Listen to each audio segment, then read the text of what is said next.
Hare Krishna, Namaste, Chapter 18, Sloka 66, Part 16. Sarva-dharmān parityajya, mām ekaṁ śaraṇaṁ vraja, ahaṁ sarva-pāpebhyo, mokṣayiṣyāmi ma śucaḥ. Abandon all varieties of religion and just surrender unto me. I shall deliver you from all sinful reactions. Do not fear. Past few sessions, we have been seeing the glories of Bhakti Yoga and its various forms: Shravanam, Kirtanam, Vishnu Smaranam, Padasevanam, Archanam, Vandanam, Dasyam, Sakyam, Atmanivedanam. In the 11th chapter, Krishna made it very clear that Bhaktyato ananyaya sakyah ahameva vidorjana jnatum drishtum cha tattvena pravishtum cha parantapa. It is only through exclusive devotion unto me, who knows me as I am, can see and attain me. In other words, it is not possible to attain Krishna through study of Vedas, penance, etc., but only through bhakti. To be clear, the message is just studying Vedas without bhakti, just performing austerity without bhakti, just performing yaga yagya without bhakti will not take one close to Krishna.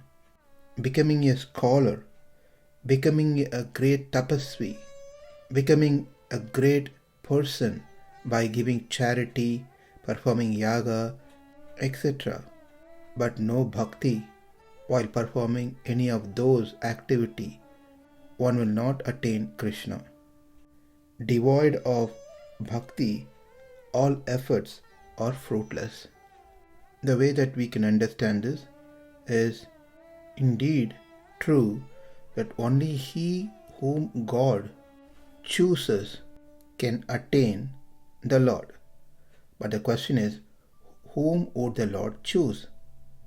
Answer is, only him who is dear to the Lord, isn't it? Now, who would be dear to the Lord? Will it not be him to whom God is dear?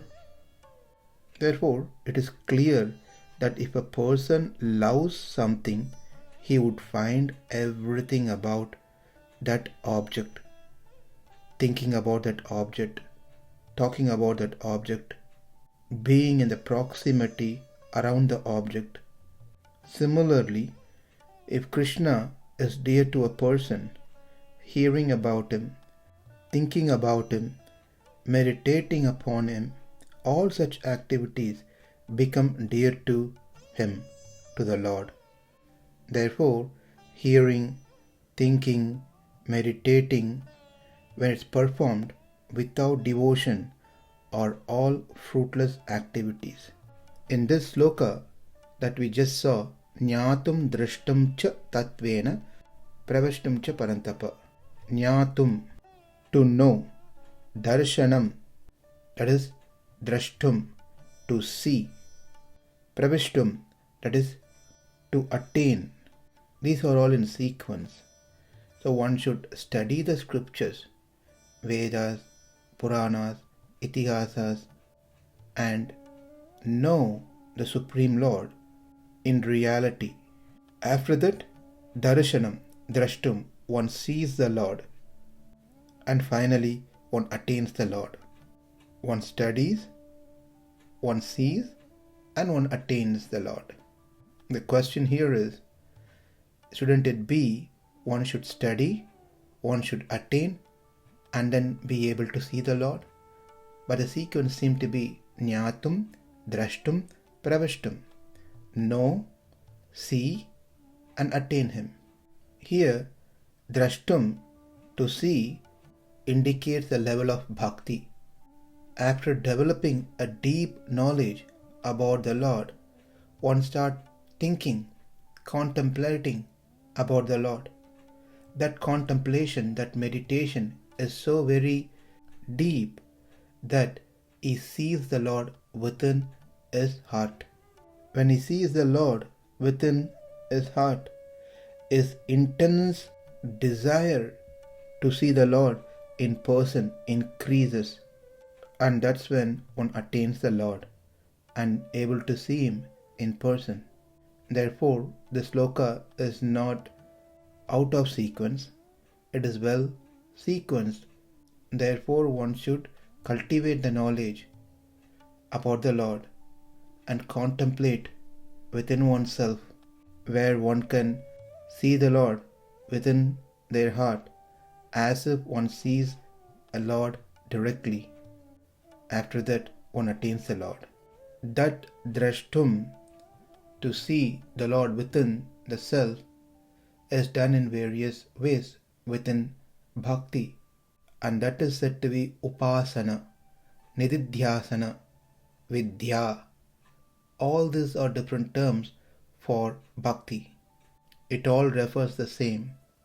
There are various ways within bhakti that one can concentrate, contemplate, meditate, think upon. One may pick any one of it and meditate upon. If I like Krishna stealing butter, I meditate on that pastimes. Someone may like Krishna's showing his Vishwarupa Darshana.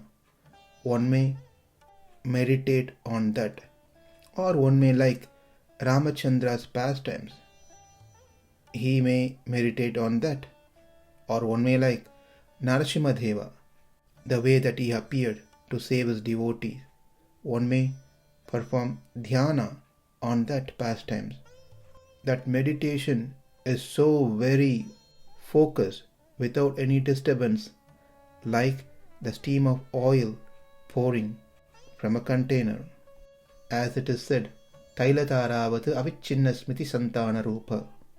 So that bhakti is also said as vidya. Vidya also means knowledge, which is also same as bhakti, which is meditating upon the Lord as if He is seen physically, and that meditation is with love. There are 32 types of vidya, bhakti, that one can perform as per the Upanishads.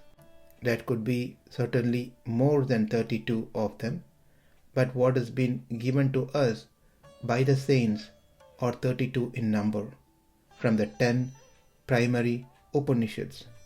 Isha, Kena, Kata, Prasna, Mundaka, Mandukya, Taitriya, Aitareya, Chandogya and Brihadaranyaka Upanishads. In Ishavasya Upanishad, one Vidya has been explained. Kata Upanishad has 2, Mundaka Upanishad has 1, Taitriya Upanishad has 3, Kaushitaki Upanishad has 3, Brihadaranyaka Upanishad has 5, Chandogya Upanishad has 16. That makes it 32 Vidyas. That is, 32 ways one can perform Bhakti Yoga. Those 32 are listed as Ishavasya Vidya, Nachiketa Vidya, Paramapurusha Vidya, Angushta Pramita Vidya, Akshara Paravidya, Anandamaya Vidya, Varuni Vidya, Nyasa Vidya, Paryanga Vidya, Pradartana Vidya, Maitreyi Vidya, Sarvantaratma Vidya, Antaryami Vidya, Akshara Vidya, Jyotisam Jyotir Vidya, Antaraditya Vidya, Akasha Vidya, Prana Vidya, Madhu Vidya, Gayatri Vidya, Param Jyotir Vidya, Shandilya Vidya, Samvarga Vidya, Satyakama Vidya, Upakoshala Vidya, Akshi Vidya, Panchagni Vidya, Vaishvanara Vidya, Sadvidya, Bhuma Vidya and Takara Vidya. As we said, these are all from the Upanishads, which says various ways that one can perform dhyana towards the Lord, and these are said to be the means that one can perform Bhakti Yoga. We will not be going through each of these 32 Brahma Vidyas. We will try to be focused on the current Sloka. But just to give a sample of what it means, for those who may be curious to know, we will just share few of them. From Ishavasya Upanishad, we get a Vidya by its name, Ishavasya Vidya. Ishavasya midam sarvam yat kincha jagatyam jagat tena tektena bhunjitha ma gridha kasyasvit dhanam. This entire creation is Lord's property. He is the only owner. No one else shares his property, which means we are not the owner of what we have.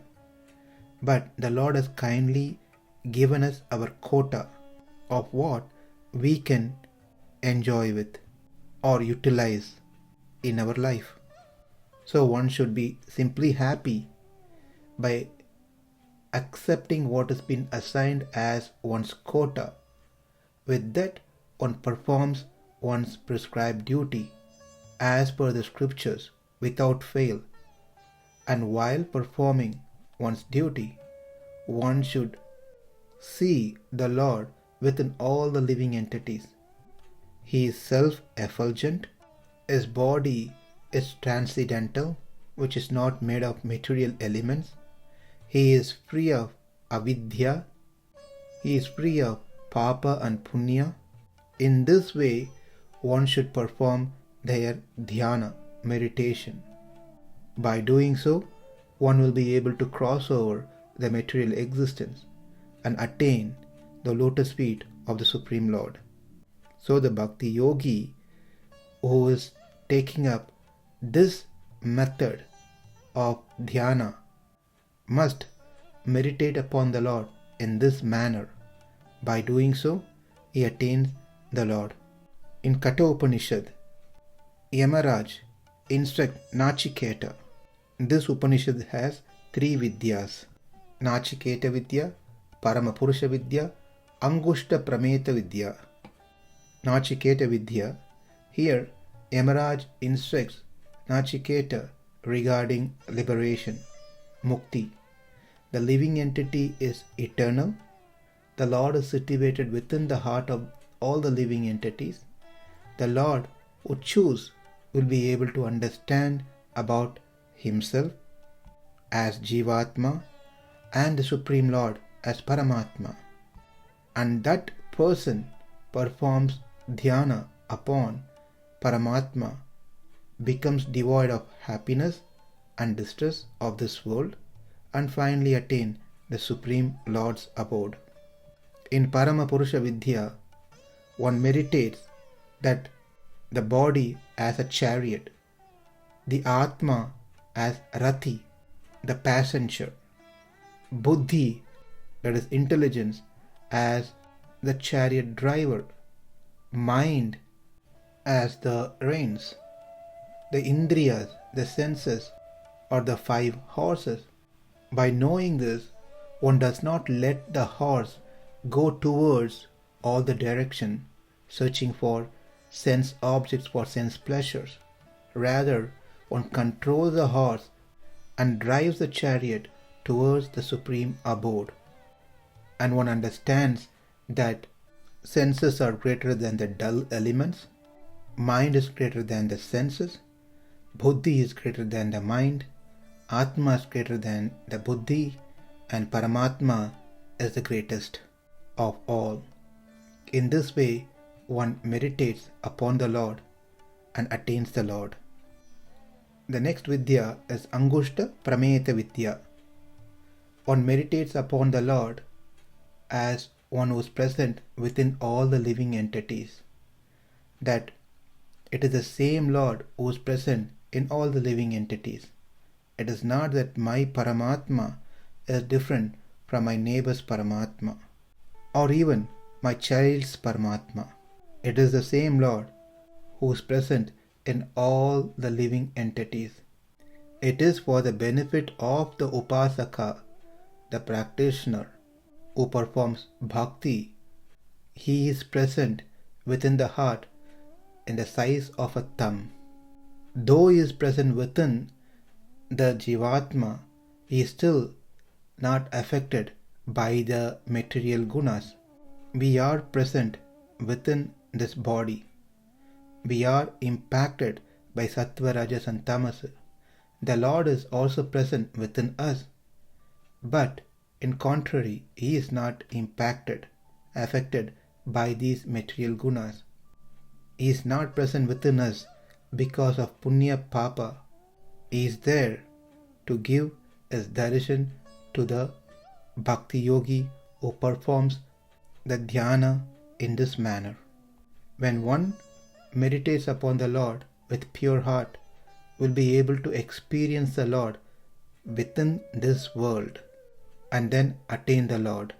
Let's see one last vidya from Mundaka Upanishad. The Lord creates this world like the spider creates the spider web. It is by taking the shelter of a spiritual master one learns about oneself and come to an understanding that he is better or greater than the Prakriti, matter, and that Supreme Lord is even greater than the Jivatma. One who understands that Supreme Great Lord who is present within us will be able to attain Him and becomes equal to Him in 8 qualities. Let's see one last Vidya from Chandogya Upanishad called Panchagni Vidya. The living entity, due to its karma, is enclosed within the womb of a mother for 9 to 10 months before he could take birth.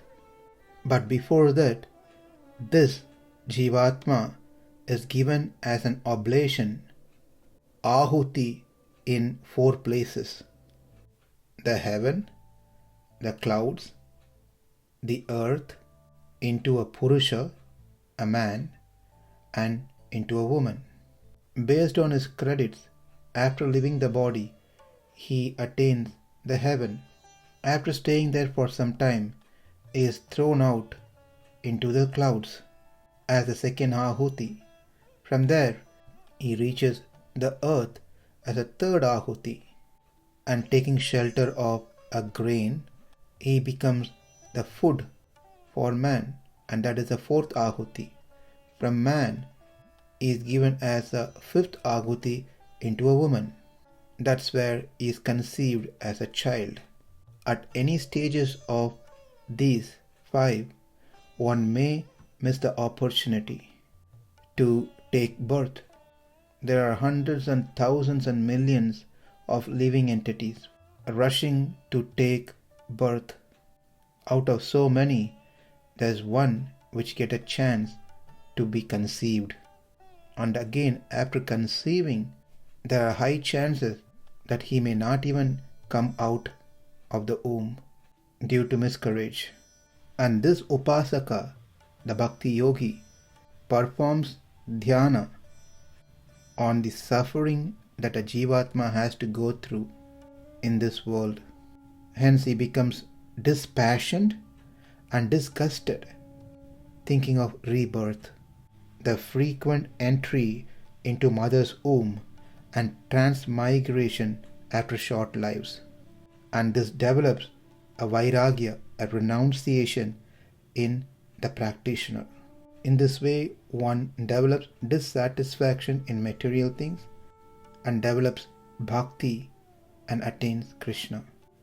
These are just 6 out of 32 Brahma Vidyas. That too, we just touch the surface of it to give a glimpse of what these Vidyas are, which is part of Bhakti Yoga. Bhakti Yoga is to completely be immersed in thoughts of Krishna. One can't think of anything else other than Krishna. One sees everywhere Krishna. One only talks about Krishna. For him, enjoyment is Krishna, and suffering is that moment where he can't think of Krishna.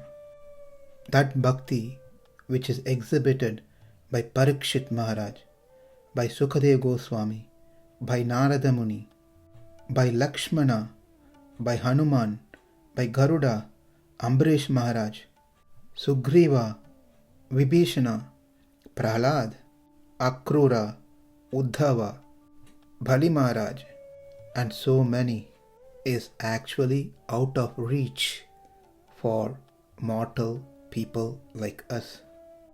How can a poor mortal reach to the stage of bhakti that has been exemplified by such great devotees? Is it even possible to achieve these disciplines, these emotions, these methods that we just saw, to perform undeviated dhyana upon the Supreme Lord, and to attain various stages for ordinary folks like us? Even if we desire, can we attain that perfect stage in bhakti? For argument's sake, even say if we attain that Uttama Bhakti stage, when is that going to happen? There are so many conditions that one needs to satisfy before one could get to the stage of pure bhakti. Even that bhakti could be just a drop of ocean of bhakti of those great souls. These were the questions tormenting the mind of Arjuna, who became confused, bewildered, when Krishna explained the relative merits of the Karma Yoga, Jnana Yoga, and Bhakti Yoga. Bhakti means a complete, unalloyed, uninterrupted, continuous thought of Krishna with love, that too spanning over the entire life, not only the present life, but also as many lives as one may have in this world. Bhakti is glorious. One cannot doubt on that.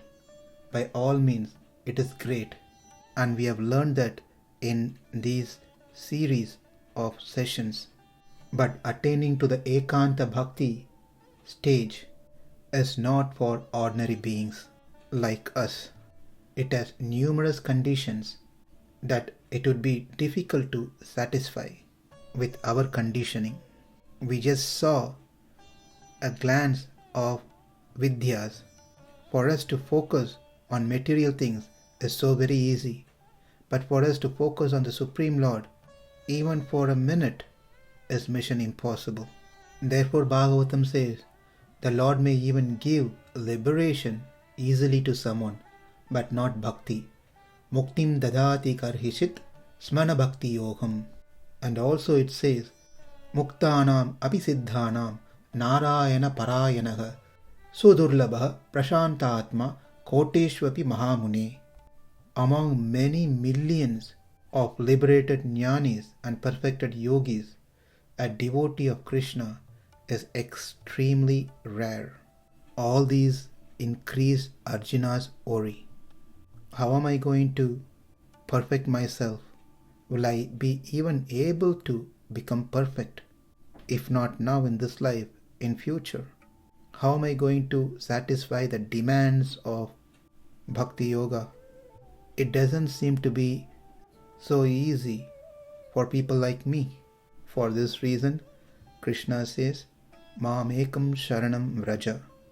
Surrender unto me, and I will take care of everything else for you. Now, starting our next session, we will try to understand what that surrendering means, which is glorified as Sharanagati or Prapatti. Thank you. Hare Krishna.